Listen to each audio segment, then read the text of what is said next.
Nasıl ki iki kışlada yatan ve duran muti askerler bir kumandanın çağırmasıyla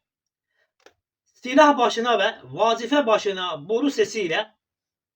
gelmeleri gibi aynen öyle de bu iki kışlanın misalinde ve emre itaatında koca semavat ve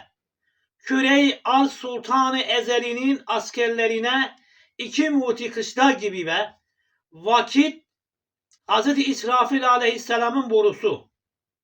ile kışlalarda ölüm ve yatanlar